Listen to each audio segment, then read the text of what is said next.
जय माँ काली। हम सभी पर माँ की कृपा हमेशा बनी रहे। एक भक्त का प्रश्न था कि आप देवी प्रत्यंगिरा के बारे में कुछ बताएं, उनकी साधना के बारे में बताएं। तो मैं इस साधना के बारे में आपसे कुछ बातें शेयर करूंगी, जो कि मुझे जानकारी है वो उतना अपने जानकारी के हिसाब से शेयर करूंगी। बाकी सब आपके आसपास जो जानकार पंडित होंगे उससे आप एक बार ज़रूर मिलिएगा। देवी प्रत्यंगिरा को नारसिंगिका देवी भी कहा जाता है, जिनका शरीर स्त्री का होता है और मुख सिंह का होता है।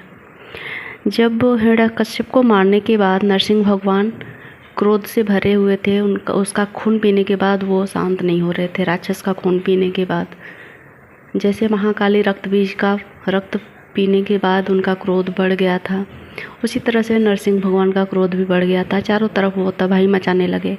तब उनके क्रोध को शांत करने के लिए भगवान शिव ने सरफ पक्षी का अवतार लिया, रूप धारण किया, और फिर दोनों में युद्ध होने लगा। फिर दोनों का ही क्रोध बढ़ गया। दोनों ही अपने आप को भूल चुके थे। काफ़ी सालों तक, काफ़ी दिनों तक युद्ध चला। फिर महादेवी माँ पराशक्ति ने नरसिंहिका का रूप धारण किया और दोनों के क्रोध को अपने में समा लिया, खींच लिया। तो इतनी पावरफुल देवी, जिनको अपराजिता भी कहा जाता है। कई लोग अपने दुश्मन पे काबू पाने के लिए, कोर्ट केस से बचने के लिए, यानी कि उससे मुक्ति के लिए माँ नरसिंहिका की साधना में आते हैं और उनको सफलता भी मिलता है। इनकी साधना जो होती है कुछ माँ काली की साधना की तरह होती है, यानी कि इनको भी गुड़ चढ़ता है, अनार चढ़ता है, और गुड़ में बनी हुई कोई भी चीज़ आप इनको चढ़ा सकते हैं। एक बात ये भी है, माँ क्रोध रूप में यहाँ पर रौद्र रूप है, सिंहिनी के रूप में है, पर ये ममता से भरी हुई माँ है। तो ये अपने भक्तों को तुरंत फल देती हैं, उनका उद्धार करती हैं। उनके ऊपर अगर बहुत ही बड़ा मुसीबत है तो उसको चुटकी में ये ख़त्म कर देती हैं। इनकी साधना, जैसे माँ काली की साधना बताया मैंने, उसी तरह से 40 दिन 21 दिन की उठाई जाती है और करी जाती है। इनका जो बीज मंत्र है वो मैं आपके साथ शेयर कर देती हूँ। बाकी जो विधि है वो आप वीडियोस के माध्यम से, क्योंकि मैंने साधना की नहीं है तो मैं वो विधि आपको कैसे बताऊँ।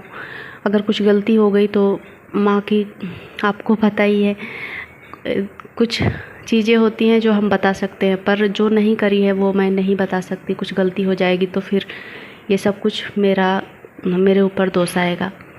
तो आप किसी जानकार पंडित से आप इसकी अच्छे से जानकारी लें कि किस तरीके से पूजा पाठ किया जाता है। लेकिन इनका जो बीज मंत्र है वो होता है छम, क्षत्रिय छ ऊपर बिंदी। छम मंत्र का आप जाप करते हैं तो भी आप वो सब कुछ मिलता है आपको जो माँ काली की साधना से मिलता है। माँ काली का ही स्वरूप है माँ प्रत्यंगिरा देवी, जिनको नरसिंहिका कहा जाता है। तो ये मुझे जितनी जानकारी थी वही मैं आपके साथ शेयर कर रही हूँ। जो मुझे जानकारी नहीं है, क्योंकि मैंने माँ की साधना नहीं की है कभी। तो इस तरीके से आप बीज मंत्रों का जाप करके भी माँ को खुश कर सकते हैं, प्रसन्न कर सकते हैं। अगर आप साधना नहीं करना चाहते हैं तो रुद्राक्ष की माला पर आप माँ नरसिंहिका की इन छम बीज मंत्र का जाप करते हैं तो भी आपको माँ पूरी तरह से आपको शरणागति देंगी और आपकी रक्षा करेंगी।